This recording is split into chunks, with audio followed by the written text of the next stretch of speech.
قل إنما يوحى إلي أنما إلهكم إله واحد فهل أنتم مسلمون فإن تولوا فقل آذنتكم على سواء وإن أدري أقريب أم بعيد ما توعدون إنه يعلم الجهر من القول ويعلم ما تكتمون وإن أدري لعله فتنة لكم ومتاع إلى حين قال رب احكم بالحق وربنا الرحمن المستعان ولا ما تصفون. آج سورۃ الانبیاء کی آیت نمبر 108 سے بیان ہے. قل انما یوحی الی انما الہکم الہ واحد، آپ کہیے میری طرف یہی وحی کی جاتی ہے کہ تمہارا معبود صرف ایک مستحق عبادت ہے. فہل انتم مسلمون، سو کیا تم اسلام لانے والے ہو؟ فَإِن تَوَلَّوْا فَقُلْ آذَنْتُكُمْ عَلَى سَوَاءٍ، پھر اگر یہ پیٹھ پھیر لیں تو آپ کہیے میں واضح طور پر تم کو خبردار کر چکا ہوں. وَإِنْ أَدْرِي أَقَرِيبٌ أَمْ بَعِيدٌ مَا تُوعَدُونَ، اور میں از خود نہیں جانتا کہ جس چیز کا تم سے وعدہ کیا گیا ہے وہ نزدیک ہے یا دور. اب چونکہ پیچھے نبی کریم صلی اللہ علیہ وسلم کی رحمت کا ذکر بہت تفصیل سے گزرا، وما ارسلناک الا رحمۃ للعالمین کے ضمن میں، اب رحمۃ للعالمین کا اہم اور بہت ہی مبارک اس کی ایک سمت یہ بھی ہے کہ جو آپ کے رحمت ہونے کا مبارک ترین ایک پہلو یہ بھی ہے کہ کفر اور شرک میں ڈوبی ہوئی دنیا کو آپ صلی اللہ علیہ وسلم نے پھر نور توحید سے جگمگا دیا، توحید کے نور سے روشن کر دیا، اور بندوں کا اپنے رب سے تعلق جوڑ دیا. یہ بھی آپ ہی کی رحمت کا ایک حصہ ہے کہ آپ نے بندوں کا تعلق اپنے رب سے جوڑ دیا اور توحید کی شمع ایک ایسی روشن فرمائی کہ کفر اور شرک میں ڈوبی ہوئی جو دنیا تھی وہ جگمگا اٹھی. تو بندوں کا تعلق اپنے رب سے جوڑ دیا. وہ دل جو دنیا کی خواہشات سے بھرے پڑے تھے انہیں تمام ناپاکیوں اور گندگیوں سے پاک کیا اور اللہ کی محبت کا چراغ دلوں کے اندر روشن فرما دیا. یہ بھی نبی پاک صلی اللہ علیہ وسلم کی رحمت کا ایک نہایت ہی روشن پہلو ہے. تو انسانیت کا کارواں صدیوں سے جن منزلوں میں بھٹک رہا تھا، آپ صلی اللہ علیہ وسلم کی رحمت نے اور آپ کی ذات بابرکت نے انہیں اپنی منزل کا پتہ بھی بتا دیا اور ان کو وہ راستہ دکھایا جو ان کو ان کی منزل تک پہنچا سکتا تھا. تو یہ نبی کریم صلی اللہ علیہ وسلم کی اور دلوں کے اندر وہ روشنی فرمائی کہ اب ان لوگوں جن دلوں میں وہ چراغ روشن کیا گیا تھا، ہر کوئی اپنی اپنی منزل پر پہنچنے کے لیے تڑپنے لگا کہ ہمیں اپنی منزل کے اوپر پہنچنا ہے. یعنی پھر اگر وہ کافر جو ہیں وہ اسلام قبول کرنے سے منہ پھیریں تو آپ ان سے فرما دیں کہ میں نے تم سے لڑائی کا اعلان کر دیا ہے، اور اس سے متعلق جاننے میں ہم اور تم برابر ہیں، لیکن میں نہیں جانتا کہ مجھے اللہ تعالیٰ کی طرف سے تم سے جنگ کرنے کی کب اجازت ملے گی۔ اور ایک اس کی تفسیر یہ ہے کہ اے حبیب صلی اللہ علیہ وسلم، پھر اگر یہ کافر منہ پھیریں اور اسلام نہ لائیں تو آپ ان سے فرما دیں کہ اللہ کی وحدانیت سے متعلق جس چیز کا مجھے حکم دیا گیا،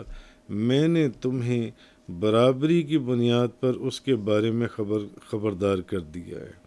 اور رسالت کی تبلیغ کرنے اور نصیحت کرنے میں تمہارے درمیان میں کوئی فرق نہیں کیا، اور میں اللہ تعالیٰ کے اصل جو چیز ہے وہ یہ کہ میں اللہ کے بتائے بغیر نہیں جانتا کہ تمہیں عذاب یا قیامت کا جو وعدہ دیا جاتا ہے وہ قریب ہے یا دور ہے۔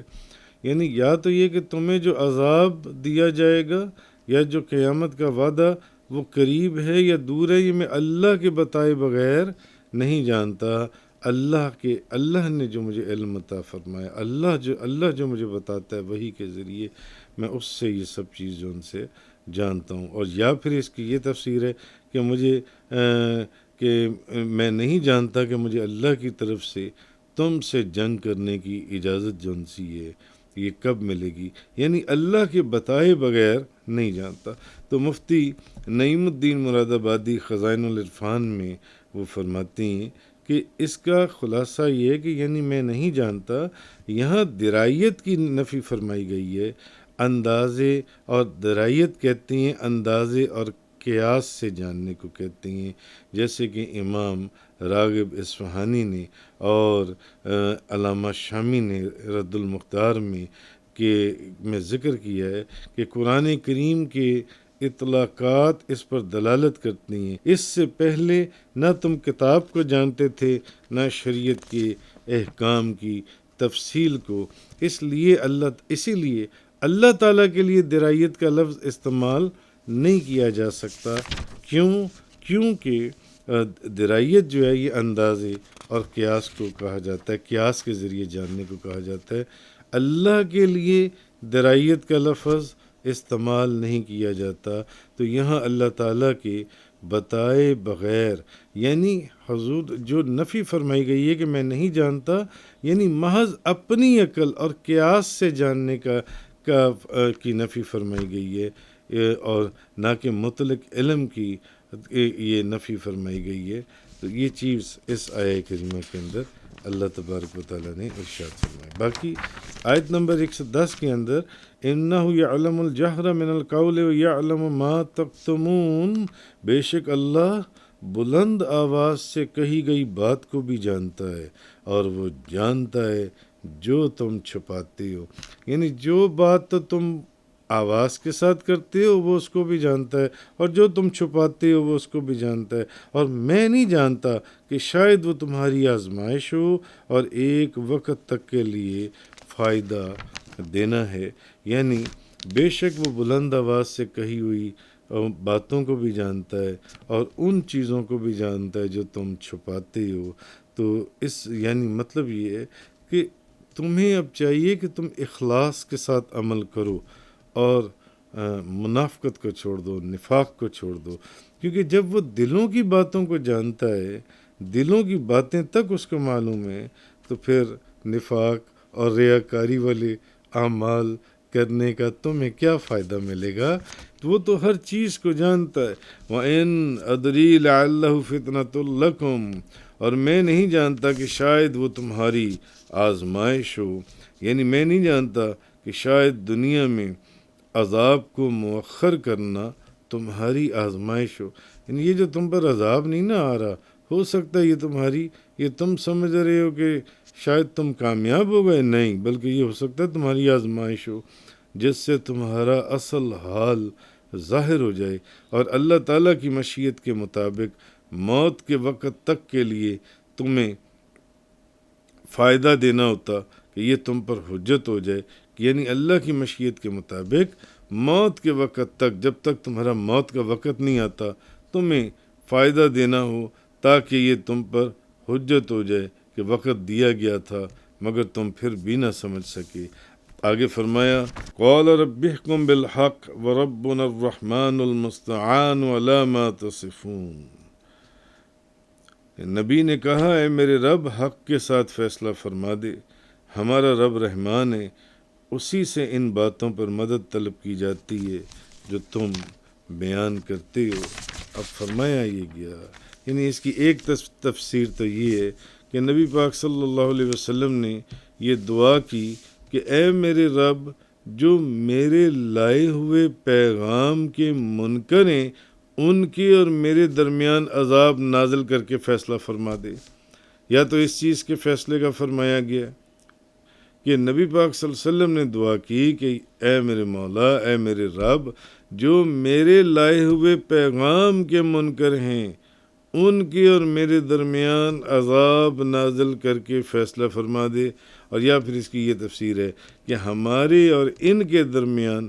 حق کے ساتھ اس طرح فیصلہ فرما دے کہ سب پر حق ظاہر ہو جائے۔ یا تو یہ کہ فیصلہ اس طرح فرما دے کہ سب پر حق ظاہر ہو جائے، یا پھر جو میرے پیغام کے منکر ہیں، جو میرے لائے ہوئے پیغام کے منکر ہیں ان کے اور میرے درمیان میں یا تو پھر عذاب کو نازل کر کے فیصلہ فرما دے، یا پھر سب پر حق کو ظاہر کر کے فیصلہ فرما دے۔ وآخر الدعوانا ان الحمد للہ رب العالمین۔ تفسیر قرآن کا یہ لیکچر انگلش میں سننے کے لیے براہ کرم ڈسکرپشن میں موجود لنک پر کلک کریں۔